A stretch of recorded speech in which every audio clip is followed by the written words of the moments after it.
Bonsoir, le président Barack Obama. Comment allez-vous? Ouais, j'ai éclairé, bonsoir, bonsoir. C'est Catalan Barak. Je sais très Catalan bien. Barak. Je sais très bien. Ouais, merci pour cette honneur. Merci, merci. Ok. Comment tu vas? Oui, ça va très bien. Dieu merci. Donc, on vous laisse la Dieu parole. merci. Ok. Merci encore. On m'a jamais fini de. Je te dis merci d'éclairer. Vous savez, l'éclaireur. Attends, je vais être un peu plus ici. Excuse-moi, éclaireur, je vais être un peu plus.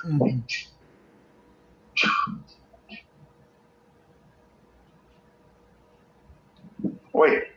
Il y avait un autre appareil à lumière. Ok, éclaireur, je commence par dire que, vous savez, on m'a jamais fini de te dire merci comme je l'ai dit.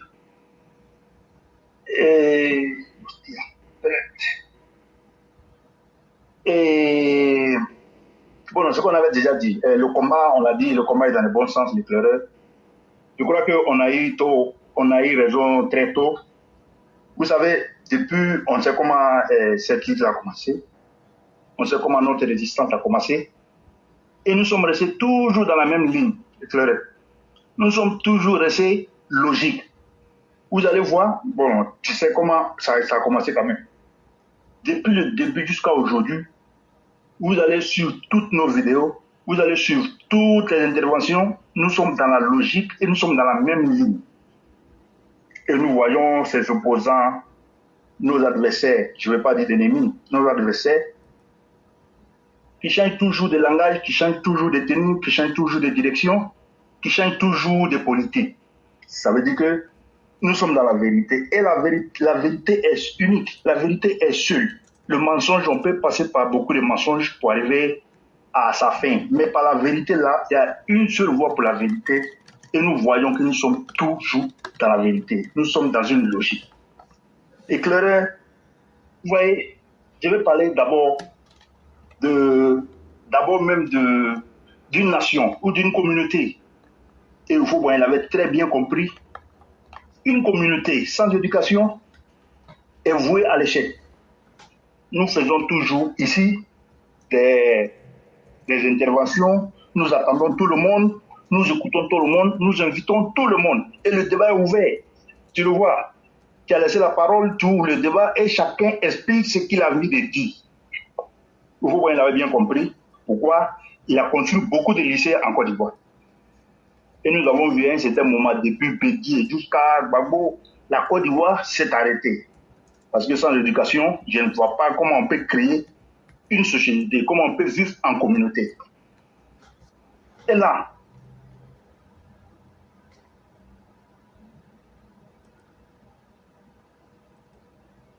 pour former, en tout cas pour développer un pays ou pour vivre en communauté, comme on l'a dit, d'abord l'éducation. Il y a l'éducation, et pour développer une nation,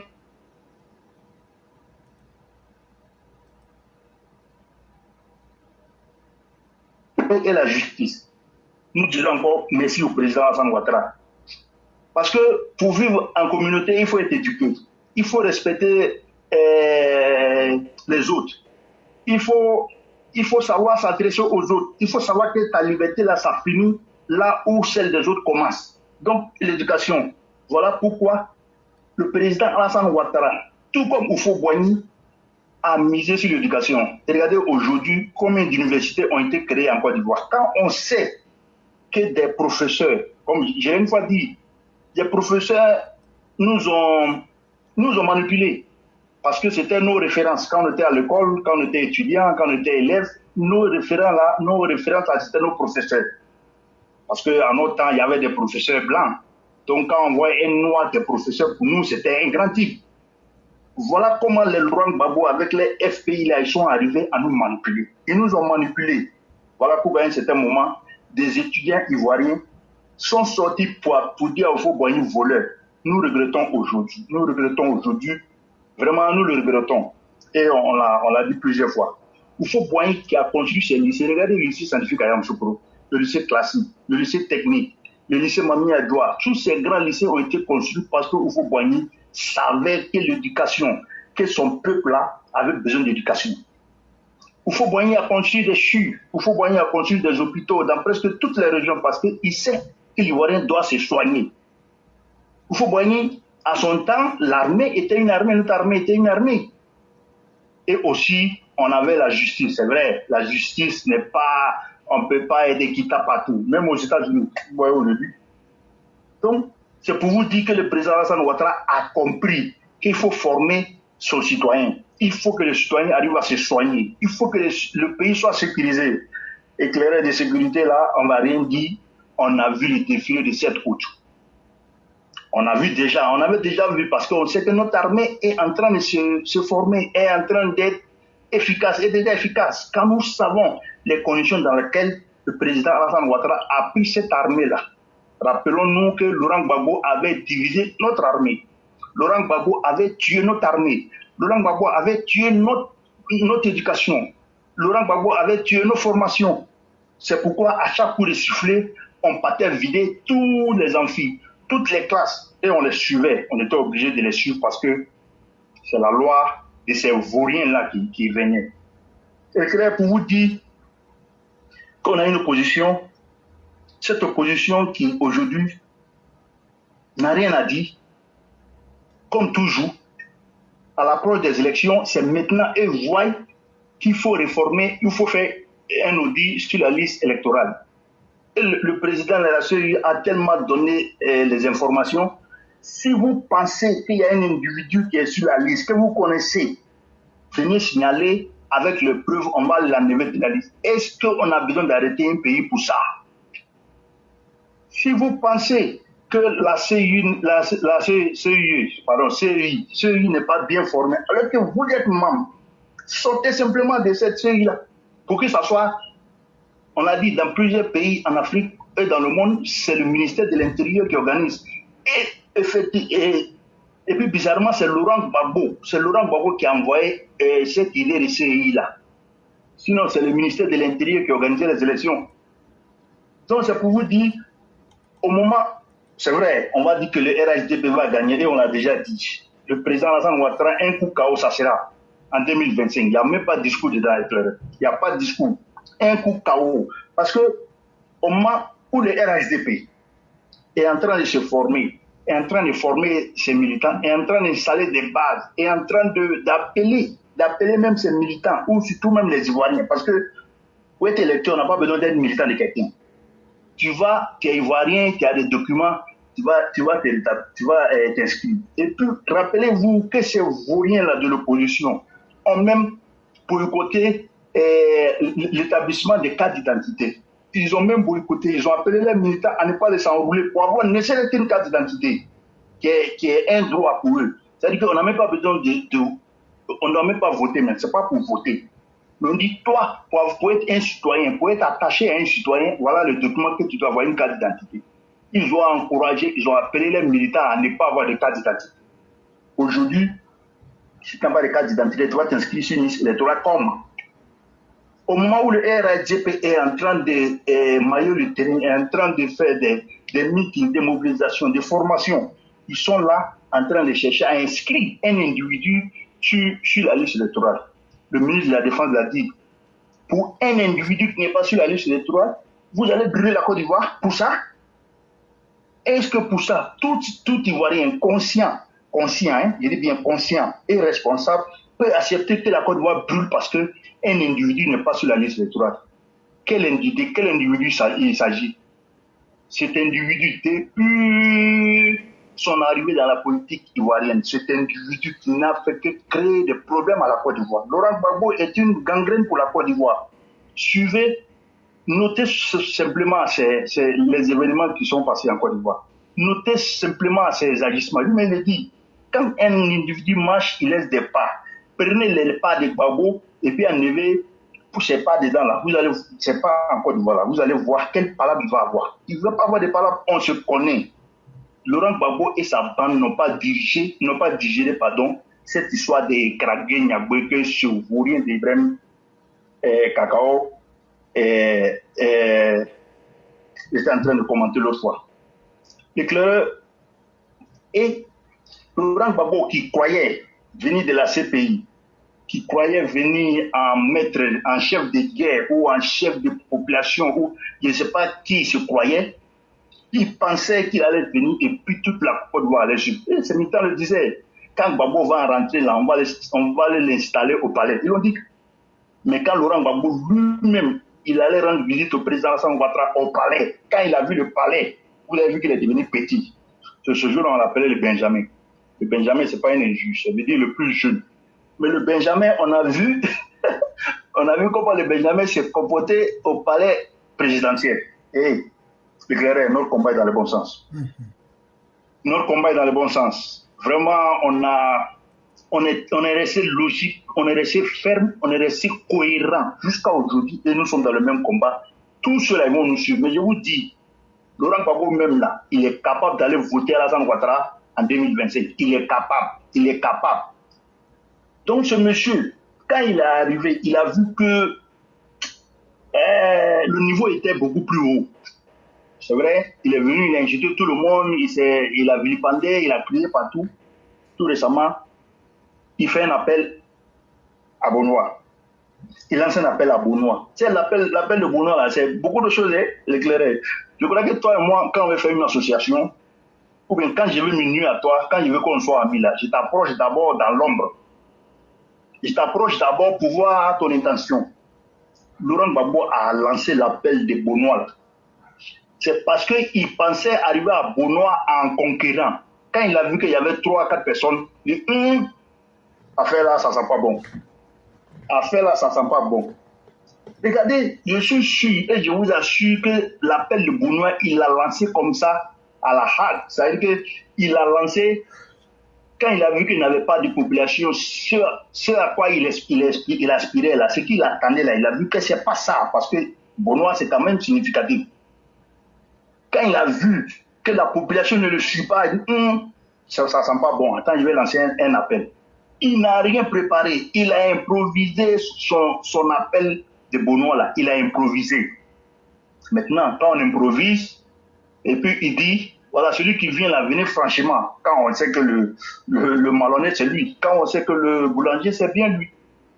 Donc, Laurent Gbagbo a vu qu'il ne fait pas le poids, voilà pourquoi il ouvre sa main, comme on dit. Il ouvre ses bras, il veut que les gens viennent l'aider. Mais quand toi, tu n'as même pas un seul conseil régional, quand tu n'as même pas un certain nombre de pourcentage de voix, qu'est-ce que tu appelles? Ça veut dire que Laurent Gbagbo appelle les gens pour se donner lui-même de la visibilité parce que lui-même n'en a plus. Il n'en a plus. Il ne sait plus à quel sens se vouer. Il pensait que ses militants étaient capables. Ils ne sont pas capables. Donc, il lance un appel comme ça. Et à la suite de cet appel-là, on a vu tout récemment cette coalition de crabes. Je dirais comme ça, cette coalition de crabes, comme tu l'as bien dit. Quand je vois Daniel Boni-Claverie, je dis, mais ça représente quoi? Ça représente quoi? Il y a des partis là-bas, on dit c'est la société civile.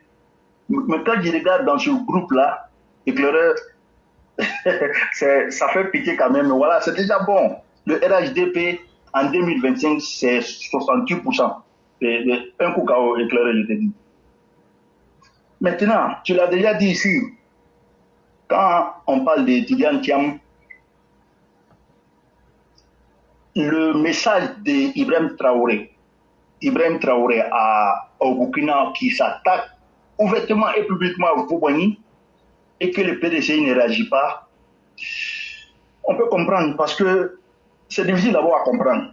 Mais ce qui est encore plus difficile à comprendre, c'est le silence de Tidiane Thiam qui dit que Fouboigny est son grand-père. Et nous savons que Fouboigny est un bâtisseur. Fouboigny a fait la lutte de son temps et il a prévenu les gens. Il a dit dans 20 ans, dans 30 ans, dans 50 ans, il va y avoir une génération qui va demander plus. Mais il n'a pas dit qu'il va y avoir une génération qui va venir tout casser, comme ces Vauriens là, au Burkina, au Mali et au Niger. Le président Alassane Ouattara, par sa politique, vous voyez bien, on a ouvert la main. On est libre de collaborer avec qui on veut. Aujourd'hui, quand je vois des intellectuels ivoiriens qui sont aujourd'hui libres d'aller et venir dans les pays, qui sont aujourd'hui libres de donner des cours dans les universités flambant neuves, et qui disent que la Côte d'Ivoire n'est pas souveraine parce qu'eux là, ils ne sont pas au pouvoir, ils disent qu'il y a un problème. Nous, on a compris. Menons ce combat-là, et nous allons mener ce combat-là. Éclairé, Et vraiment, excuse-moi, mais je vais désobéir un peu, comme l'avait dit Feu Ahmed Bagayoko à Boafle. On va demander au président Alassane Ouattara, il n'a qu'à nous permettre de désobéir un peu. Et on va désobéir un peu éclairé. On va désobéir un peu éclairé. Ces gens-là, ceux qui ont lancé les CNT en 2000, où il y a eu des morts, ceux qui ont causé du tort à la Côte d'Ivoire, on a vu nos biens brûlés. On a vu certains de nos membres chers, nos familles tuées. On n'a pas broché parce que le président Alassane Ouattara nous a demandé de ne pas agir. Éclairé, nous sommes respectueux de nos valeurs. Nous sommes respectueux, on respecte nos parents, on respecte nos autorités, on respecte nos responsables. Cette fois-ci-là, on va demander au président de la République et nos parents à qui on a fait la promesse de ne pas réagir. Cette fois-ci-là, on ne va pas se laisser faire. Cette fois-ci-là, on ne va pas laisser qu'ils brûlent nos biens. On ne va pas laisser qu'ils cassent nos automobiles. On ne va pas laisser qu'ils nous tuent. Éclairé, on a les moyens pour réagir. Mais ce n'est pas plus respect, plus considération pour nos autorités qu'on s'est laissé faire. On ne va plus laisser éclairer. Et puis, dans le pays, là, on sait qui est qui. On se connaît, on se connaît, on se connaît. On ne va pas laisser.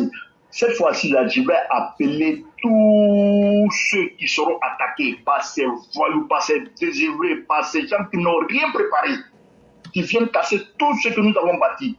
On ne va plus se laisser faire. En tout cas, si tu as un message, si tu as une possibilité d'envoyer un message au président de la République, on est préparé. Et puis nous-mêmes, on est prêts à prendre. Donc nous-mêmes, on n'a pas besoin de c'est eux qui vont se préparer. Mais nous, on est déjà prêts. En 2025, on ne va pas laisser quelqu'un venir détruire le bien. On a dit qu'ils vont indemniser tout ce qui a été cassé en 2000. Là. Nous, on ne veut pas indemnisation. Là. Nous-mêmes, là, on a déjà ça. On est courageux, on a refait, on a déjà refait, parce qu'on n'a pas encore été indemnisé. Mais on ne va pas laisser que ces mécréants-là viennent encore détruire tout ce qu'on a sémé avec les sueurs, avec le sang.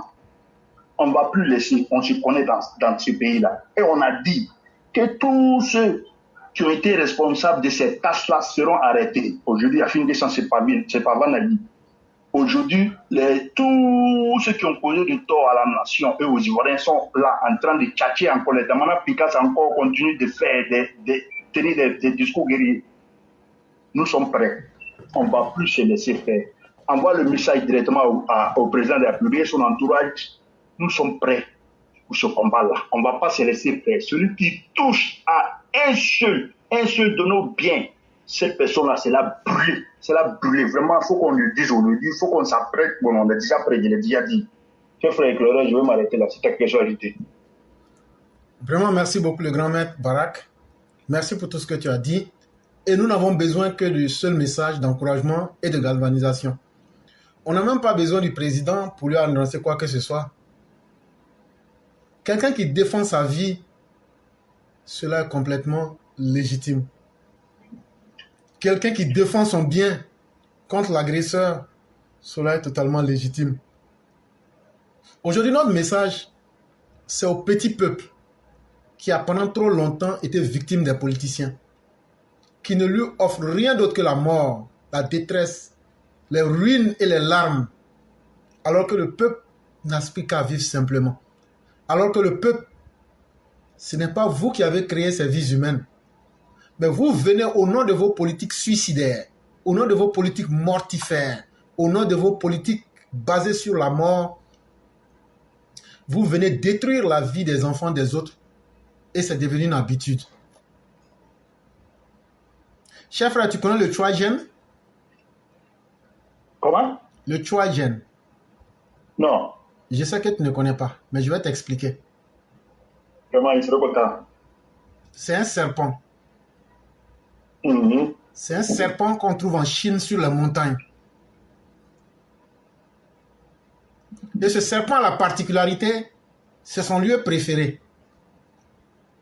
Et c'est ce que le grand maître Sun Tzu, dans son livre L'art de la guerre, tu as vu quand j'ai parlé, j'ai dit qu'il y a l'environnement. Mais il y a 9 types d'environnement où il faut mener le combat si tu veux gagner. Mais il y a aussi 9 types d'environnement où il faut conduire l'ennemi si tu veux le conduire à la perte. On ne va pas tout expliquer pour rendre les idiots intelligents. Je vais parler des opposants. Mais on va revenir sur ce que j'étais en train de t'expliquer là. Tu sais, aujourd'hui, là, nous, on va adopter la posture du choix jeune. C'est-à-dire, nous serons comme des serpents qui sont positionnés au sommet de la montagne. S'il y a un serpent qui est au sommet de la montagne là, quel que soit là où toi tu te trouves là, quand tu vas l'attaquer là, si tu le frappes sur sa tête là, sa queue va te taper. Si tu le tapes sur sa queue, sa tête va le défendre. Et si tu le tapes au milieu, sa tête et sa queue vont jaillir sur toi. Et c'est pourquoi quand tu parlais, j'étais là et ça m'a fait penser à cette idée-là. Et j'ai dit que nous serons simplement comme le choix jeune. On va bondir sur eux. Partout où l'attaque viendra, nous allons les avoir. Parce que l'environnement qui est là ne leur est pas favorable. Mais c'est eux qui ne le comprennent pas. Mais ils vont le regretter et amèrement. Ce que nous disons là, c'est un message qui est simple, chers frères. Si tu as remarqué, depuis pratiquement 1 an, c'est le même message que je dis.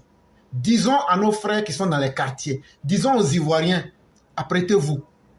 Qu'on le veuille ou pas, il y aura au moins cette bataille-là qu'il faut mener contre le mal. Et nous allons ruiner les espoirs de cette opposition maléfique et les mettre à pilori pour de bon. Et cela se peut, cela se doit et il le faut. Et donc pas de peur, pas de récrimination, pas de faux sentiments. On doit et on doit parce qu'il le faut. Vraiment, merci beaucoup, cher frère. Et tu me permets d'ajouter quelque chose? Il n'y a pas de problème. En fait, je voulais parler du patriote. Vous savez, durant la guerre, à Laurent Gbagbo, les gens nous ont chanté partout, le jeune patriote, le patriotisme, voilà.